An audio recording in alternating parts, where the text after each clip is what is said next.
bose bacumbe bakimenye uko diaspora irafise ingene izwi muri kahise kumengo ni ikintu c'umugambi uyu canke uriya.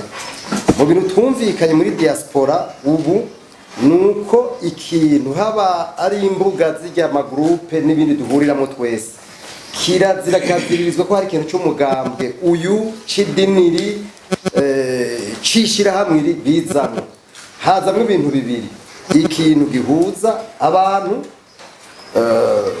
nukuvuga ibintu d'ordre social biduhuza canke hakazamwe ibintu biraba diaspora canke umuntu w'umu diaspora yagize ikibazo kana kugira ngo ashobore gufashwa. Nivyo vyonyene ibindi vyose kuko ibintu nabonye bitugora cyane cyane mutwe bw'abarundi bitugora gutandukanya kugira ico no kwita akarimbi hagati y'ikintu n'ikindi. Umuntu ari mu idini ashashaka iryo dini ryo cyari domina, umuntu ari mu mugambo ashashaka ko umugambo ucu domina, umuntu ari mu mwishirahamwe kandi ashashaka ko iryo shirahamwe ryo cyari domina. Twebwe no muri diaspora murabona burya abantu baba muri Amerika, ababa muri Afrika, baba muri Aziya usanga n'imico itandukanye. Iyo mico rero utagerageje kuyimanaginga ngo hashobora kuba ikintu kimwe bitera ingorane. Abarundi bari mike bari kune bari gutana. Ico no kubwira coco wavuze ikintu gikomeye ngo hari abantu bavuga ngo ujya diaspora ngo nayo nyene ngo ntituzi vyayo ngo ntatwemera. Sinzi ko mwabonye ivyandikwa ibimvugwa ko hirya no hino urumva utuntu twinshi dupfuye nabi. Bakavuga yuko kugira ngo bace intege abantu bakavuga yuko nk'akarorero umurongozi ya diaspora atazobasubiye muri Amerika. Urumva nk'umuntu akubwira uko urumva bamaze kuvuga ko umurongozi wa diaspora ari imbwa atacamatse. Urumva yuko bagomba guca intege uwo wese yocuza agatima kugira ngo akore mugabo sivyo. Nico bituma twebwe urugamba turimo sugo guhangana n'abatugwanya canka abatuvuga twe turakora.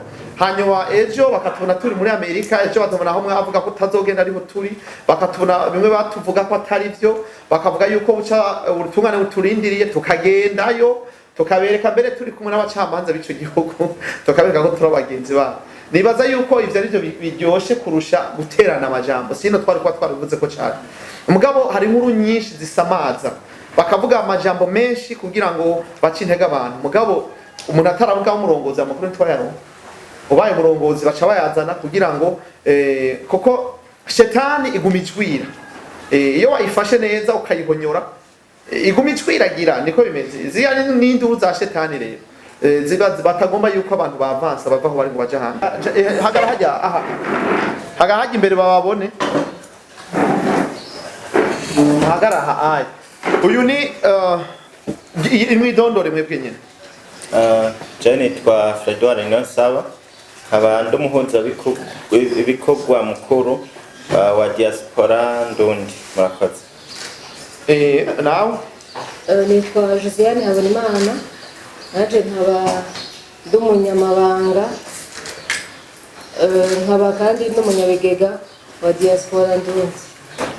Ego nuko uretse yuko umunyabugega wa diaspora rujya uyu nawe ni umwe mu bafashanya n'umuhuza ariko no mushinguzi mu kwegeranya urutonde gose rwaba nico bita reception. Kuri reception ni muhasanga kenshi ibikorwa byose byo kwegeranya ubutunzi tuvuga kwisi. Iki kintu tukagishobora n'urugero yuko n'iyindi migambi ikishoboka. Naho rero dufise tugomba ko tugira iki kitubera akarorero comme indicateur. Tuvuge tuti tuvuye aha ubu turiko tugana hano na hari.